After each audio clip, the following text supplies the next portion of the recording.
Hi, I am here to know if what I have done is right by asking my father to move out of my house.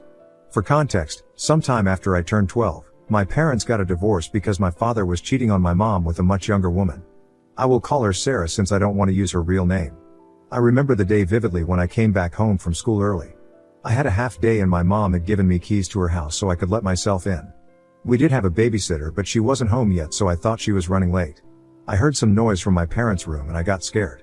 I ran to get the phone to call 911 when I suddenly heard my dad's voice from upstairs. Curious, I went up to my parents' room to see my dad and this woman, Sarah, throwing their clothes back on. It was honestly scarring and I gasped in shock audibly. They froze seeing my face. I ran out of there immediately and locked myself in my room. I burst into tears as my dad kept pleading with me outside my door to open up so he could apologize. He kept telling me to not tell my mom anything. Before I could say anything or react, I heard my mom yelling downstairs. I opened the door to see my mom standing in the doorway looking at my dad angrily. Apparently, the babysitter had canceled at the last minute so my mom had rushed in from the office after taking a half day so I wouldn't be home alone. She had discovered Sarah trying to get into dad's car outside and had put two and two together. My dad had driven them to the house thinking that nobody would be home at this time. When my mom noticed that I was home and had tears running down my face, she realized that I must have caught my dad and chewed my dad out. My dad kept apologizing and trying to justify how he didn't mean to hurt us. Despite all the yelling back and forth, my dad said he had to go and drop Sarah back at the office. My mom couldn't believe his words that in the middle of our fight, he was going to walk off and drop his mistress. My mom told him that Sarah could take a cab but my dad insisted saying that he couldn't let her do that. My mom's eyes widened in shock upon hearing his words and my dad left. This affair was very unexpected as my mom and dad had been together for a very long time. His mistress was a woman he worked with who was 20 years younger than him. I don't know what she wanted out of him but I guess it was so important that she had to destroy our family over it. Over the days through several fights, my dad eventually confessed to my mom that Sarah was pregnant. This was devastating for my mom to hear as my mom always had pregnancy-related issues and had miscarried twice after having me. He wanted Sarah to keep the child and had made up his mind about leaving us to start a family with him. This led to a nasty divorce between them. My dad tried to get a hefty alimony from my mom. You see, my mom comes from an affluent family but my dad doesn't. In the divorce, my dad wanted our house and wanted to kick my mom out but because he had cheated, he lost the battle. Throughout all this, my mom tried her best to shield me from what my dad was doing to her but I was old enough to know what was happening. It was a really difficult time for me. Throughout the divorce, my dad never once apologized to my mom or me for what he had put us through. My mom didn't want to separate me from my dad so she allowed him weekend visitation. After the divorce happened, my father moved out and started living with Sarah. In the beginning, my dad tried his best to visit me during the weekends. He tried to be sweet and spend time with me doing things that I loved. But as days passed, he started to smell of alcohol and I hated the nauseating smell. I remember once when we went to get ice cream, my dad fell asleep on the bench outside the shop. I was so scared that something had happened to him that I called my mom immediately. When she arrived, she could smell the alcohol in him like I did and realized quickly that he was too drunk to drive and had fallen asleep. She called Sarah from dad's phone to come and pick him up and brought me back to the house. As you can imagine, my mom was royally pissed off at my dad for putting me through danger. My mom wanted me to have a good relationship with my father regardless of their divide, but for him to drink and drive had put not only him but me at risk. Later, when my dad was sober, he didn't even bother apologizing to my mom. He kept saying that he just wanted a nap and that wasn't a crime. My mom warned him to not drink on the days he had to come and see me and my dad agreed. After this incident, I was scared to go anywhere with my dad. Although my dad kept his promise for a while, he slipped back into his old habits very soon. His drinking changed him. I quickly realized that my dad when he was drunk and my dad when was sober were two very different people. I remember one summer weekend, which was my 14th birthday, it was my dad's weekend. My mom asked if she could have me for the weekend as she wanted to take me and my friend to a music event in the city. She knew I loved a particular singer and this singer was going to be performing at the event, hence she wanted to take me there as a birthday present. My dad refused, saying no way, this was his weekend. So off to dad's place, we went. His mistress didn't even acknowledge my birthday and ignored my presence as usual. I had gotten used to it by now. In the afternoon, my dad suddenly informed me that he was taking me to the music event. I knew he did it to spite our mom, but I was beyond ecstatic as I was going to be watching my favorite singer perform live. My favorite singer was amazing and I was so happy to be there until he was done and it was some other band's turn. I was not interested in any other artist so I went to find my dad. I found him in the drinking area, which was already a bad sign. We had driven to the event and he seemed pretty drunk already with more than a few beers. I asked him nicely if we could go home now. It had been a long day and I was tired. I didn't want to hear any more music, but my dad vehemently refused, saying that he paid for tickets so he was going to listen to every band who was going to play in the event. I told my dad that I was really tired and my legs hurt from standing for so long, and he got angry and yelled at me that if I did not want to be here anymore, I should go and wait in his car, and threw his keys at me. I did not argue, because I knew how scary he was when was drunk, and I was afraid of him then. So I went to the car. I was tired, upset and terrified. I was a 14-year-old who was sitting alone in a lonely car in a bad part of the city after midnight because Dad did not want to pay for parking in safer areas near the concert. I wanted to go home and I needed to use the bathroom, but there wasn't any kid-friendly place open anymore at that time. I was afraid of getting kidnapped if I went out alone without my dad. My phone was also dead, so I could call my mom for help. I sat there in the dark under the streetlights in Dad's car, scribbling on his post-it notes, waiting for him to come back. The night was getting chilly, but I didn't want to turn on his heat as I was after my dad might scold me later. After 3 hours of sitting alone, scared and tired and holding back the urge to pee, my dad finally came. He was so drunk that he could not walk properly, and he had 2 complete strangers with him, who also were very drunk. Dad said we were going to give them a ride home. I asked if it was okay for him to drive, and he yelled at me that of course it was okay for him to drive, and I was extremely stupid to even ask him that. I sat silently after that as we drove the strangers to their homes. They played loud music throughout the drive. After we dropped them off, we pulled into a gas station. I finally went to the bathroom, and then my dad bought me an iced tea, and then we talked. He told me that he was very disappointed in me that night. I looked at him surprised while sipping my iced tea. My dad continued to say how he wanted to give me a fun night on my birthday, but all I had done was complain to him the whole night. He told me that I had been a bad girl and he was ashamed of how he acted, but he had decided to forgive me if I spent the rest of the remaining weekend acting nicely to him and his mistress. He continued to tell me how he didn't want to tell my mom any of this, as he didn't want her to punish me for my bad behavior that night. I was very naive back then and loved my dad, hence I genuinely thought that it was all my fault. I apologized and agreed to behave better so we didn't have to tell my mom about any of this, even though it was one of the worst nights of my young life back then. Now that I am older, I have realized that he gaslighted me and threatened me to be silent, because if mom had found out that he put my life at risk by leaving me alone in the car and driving drunk with me, she would have made sure that he would never see me again. As time passed, my dad slowly stopped calling me or replying to me. He continued to pay child support, but other than that, he never initiated any contact with me unless it wasn't his birthday. I remember once calling him on his birthday, and Sarah picked up his call to tell me that I should stop nagging my father all the time with calls. She told me that my dad was spending time with his son, my stepbrother, these days, so I shouldn't interfere in their lives anymore. Hearing her say this was heartbreaking to me. I was still a child who was just missing my dad, but somehow I was blamed for trying to meddle in his life by his affair partner. After that day, I never called. I did hear from our relatives that Sarah and he went on to have another child, but I never stayed in touch with him throughout all this. I am now 17 years old and recently lost my mother around a month ago in what could be the most horrible experience of my life. I spent a month and a half in a hospital taking care of her, only to lose her in the end. This is an experience I will never forget, and it has scarred me for the rest of my life, since I had a very close relationship with my mom. I resented my dad because of the heartache he caused my mother, and I blamed him for her death. After mom's funeral, I refused to talk to him initially, but my dad kept begging me to allow him back into my life. We were then informed by our mom's lawyer that she had left all her assets to me, which meant that our family home now belonged to me. Because I am 17, I was still not of legal age, so I cannot live on my own without the permission of my dad. This meant that Dad had to move back in with me along with his family. He seemed enthusiastic about the idea and readily agreed. My aunt decided to stay with me for the time being at the place until my dad could move in. Just 2 days after my mom's funeral, while I was still grieving, my dad informed me that he and Sarah had gotten engaged. He continued to tell me that he wanted to let me know first before he shared the news with everyone, as I was going to have a new mother. I was shocked beyond words, and for a minute or two I couldn't even comprehend what he was saying. My dad kept telling me how he was excited to move into mom's place where his children could finally live in a big house.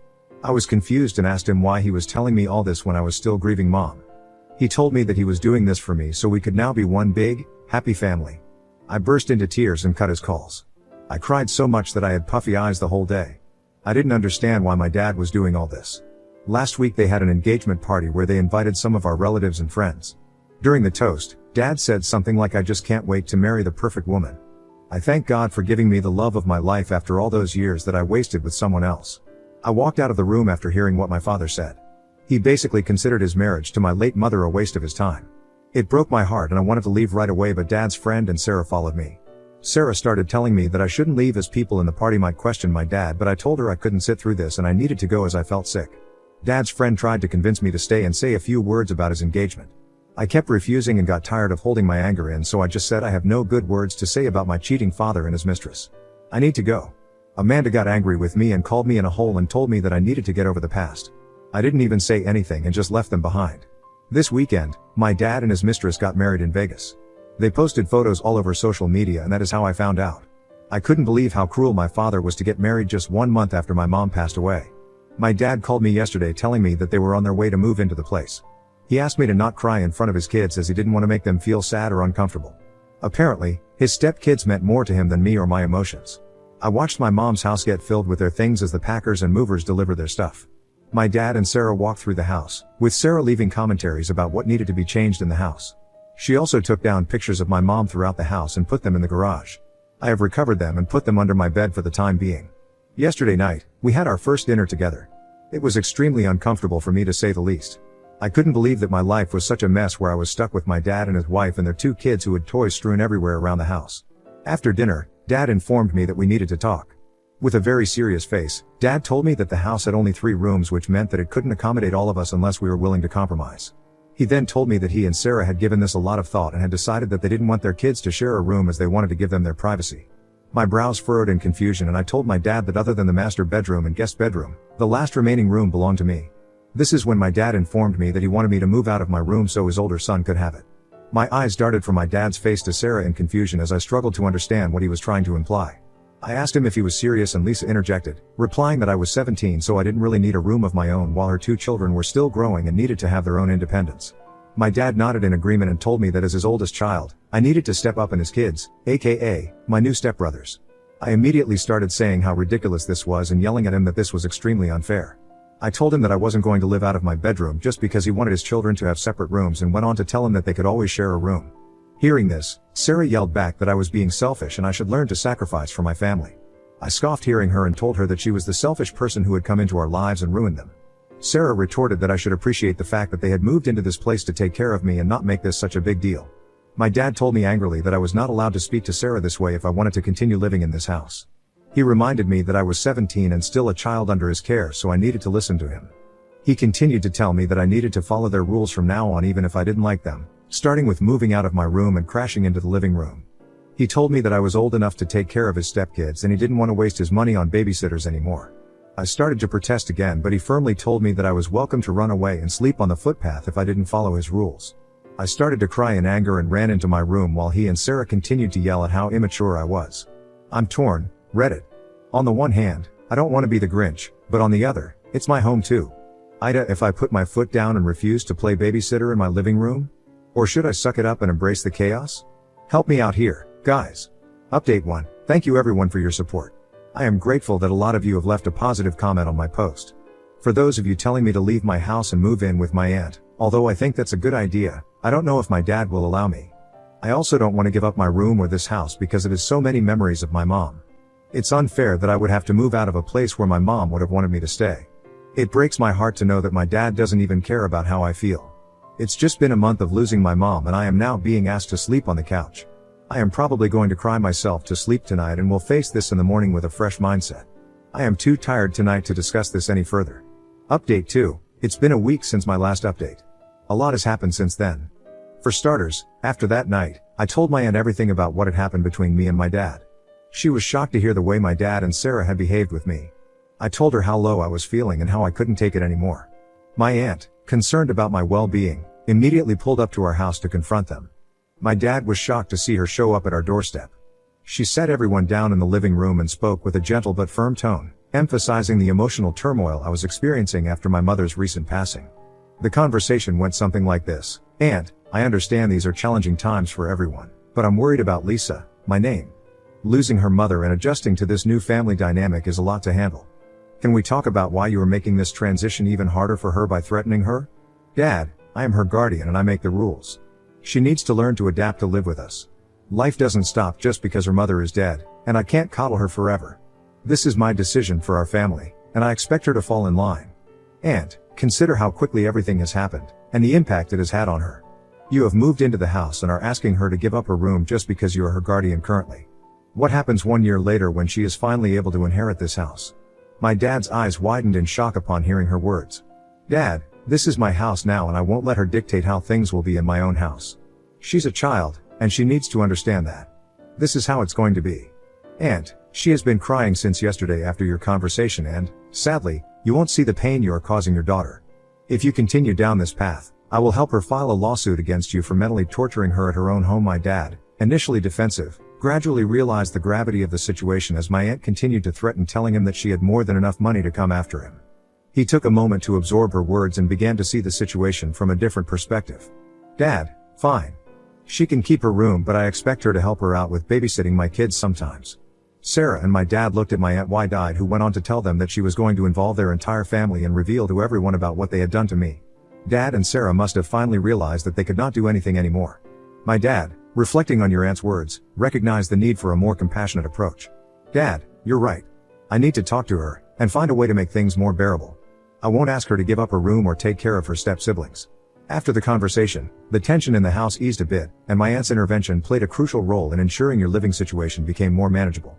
My aunt has promised me to call her if my dad or Sarah went back on their word. I am a bit sad that it took my aunt intervening in our lives for my dad to understand the implications of his actions. If my aunt hadn't come to help me out, I would probably have been sleeping in the living room by now. Update 3, it's been 2 months since my last update. After my aunt's intervention and a series of discussions, a more empathetic approach has been adopted in your new family dynamic slowly. Over time, the tension has eased, and a new understanding has been developed. My dad and I have found common ground, fostering an environment where my feelings are considered. He is perhaps still afraid of my aunt and has not made my life any more difficult.